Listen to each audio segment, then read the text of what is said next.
Welcome to MMC news.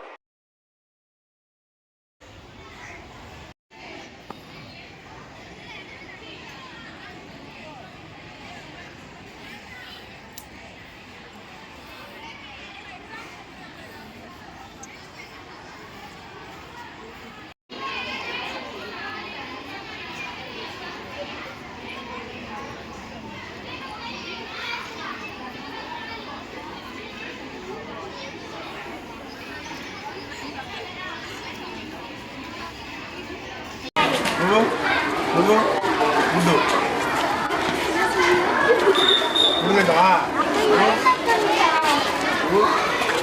ముందు ముందుగా ఎక్కడ చెప్పాక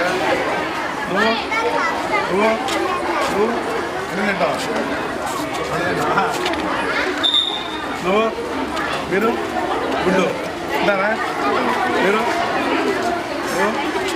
ముందుగా గుండు గుండు ముందుగా ముందుగా ముందుగా గుండు ముందుగా గుండు గుండు ముందు తింటా గుండు ముందు తింటారా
ఏమైనట్టు ఆ బిడ్డలకి ఏం పెడతారు నేను సమాధానం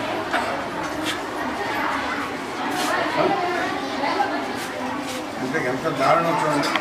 ఈరోజు చంద్రబాబు నాయుడు నేను చెప్పేదేనమ్మా, గత ప్రభుత్వాన్ని వదిలేయండి. ఈరోజు చంద్రబాబు నాయుడు ప్రతిష్టాత్మకంగా లోకేష్ బాబు గారికి పవన్ కళ్యాణ్ కానీ కూటమి ప్రభుత్వం పిల్లలు డ్రైవర్ చూసుకోకపోతే ఎట్లా ఏం తింటారా పిల్లలు చెప్పండి, ఏమన్నాయడా చూసారు. ఈ మధ్య నేను హాస్టల్ తనిఖీ చేశా, చూశారు. తర్వాత నేను సెర్చ్ చేసుకోవాలి కదా, అసలు ఏం జరుగుతుందో చూడాలి కదా.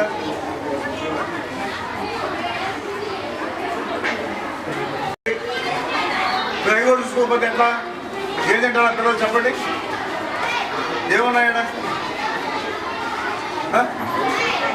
చూసారు. ఈ మధ్య నేను హాస్టల్ తనిఖీ చేశా, చూశారు.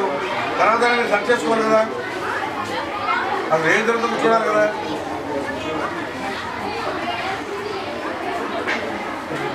వెంకటగిరి టౌన్లో బాలికల ఉన్నత పాఠశాలలో భోజనం ఏర్పాట్లు తనిఖీ చేయడం జరిగింది. కమిషనర్ గారు, నేను, ఇంకా కొంతమంది ఉన్నారు, అందరం కలిసి కూడా తనిఖీ చేశాం. అయితే ఈ స్కూల్లో ఉన్నటువంటి ఏజెన్సీ 1 423 గుడ్లు, 423 పిల్లలు ఉన్నారు. 423 గుడ్లు పెట్టాల్సింది 269 గుడ్లే ఉన్నాయి. తర్వాత రెండో ఏజెన్సీ 153 గుడ్లు ఉండాలి, 60 గుడ్లే ఉన్నాయి. అంటే పిల్లలకి పెట్టే దానిలో కూడా ఎంత జాప్యం జరుగుతుందో క్లియర్గా అర్థమవుతుంది. ఒకటే, మన ముఖ్యమంత్రి చంద్రబాబు నాయుడు పిల్లలు ఆరోగ్యంగా ఉండాలి, బాగా చదువుకోవాలనే కాన్సెప్ట్తో ఈరోజు ప్రభుత్వం ద్వారా సన్న బియ్యం కానీ కోడిగుడ్లు కానీ అన్నీ కూడా పిల్లలకి ఇవ్వడం జరుగుతాం. గత ప్రభుత్వంలో లేవు.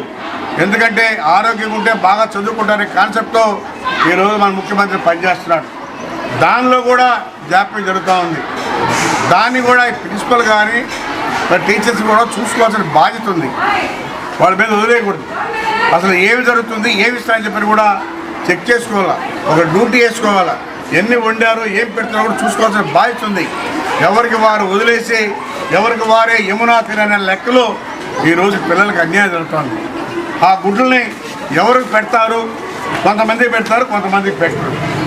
ఆ పిల్లలు మనసు ఎంత బాధపడాలా, ఆ పాప గుడ్డు తినింది నా గుడ్డు పెట్టలేదని చెప్పనేసి వాళ్ళ మనసులో కూడా బాధ ఉంటుంది. కాబట్టి ఇకనైనా ఇలాంటి జరగకుండా చూసుకోవాలి. గతంలో కూడా మరి డక్కీల మండలంలో కూడా తనిఖీ చేశాం. ఆడ కూడా 450 మంది పిల్లలుంటే 100 మందికి వంట చేశారు. దాన్ని లోకల్ ఎంఆర్ఓ ఉన్నాడు, పత్రికా సోదరులు ఉన్నారు, అందరూ ఉన్నారు, పత్రికా భవన్ కూడా చెప్పినా కానీ మరి ఈ విధంగా జరుగుతూ ఉంటే ఇంకా కూడా సర్చ్ చేసుకోలేదంటే వీళ్ళు ఏ విధంగా తయారయ్యారో దీన్ని బట్టి అర్థమవుతా ఉంది. గత ప్రభుత్వంలో పిల్లలకు పెట్టకుండా దోచుకున్నారు. ఆ దోచుకున్న దాన్ని ఇప్పుడు ఇంకా దోచుకోవాలని ఇంకా కూడా మార్పు రాలేదు. కాబట్టి ఖచ్చితంగా వాడి మీద యాక్షన్ తీసుకొని సస్పెండ్ చేయాలని చెప్పేసి నేను తెలియజేస్తా ఉన్నా. ఇది కలెక్టర్ కూడా తెలియజేస్తాం, ముఖ్యమంత్రి దృష్టిలో కూడా పెడతామని చెప్పి తెలియజేస్తా ఉన్నా.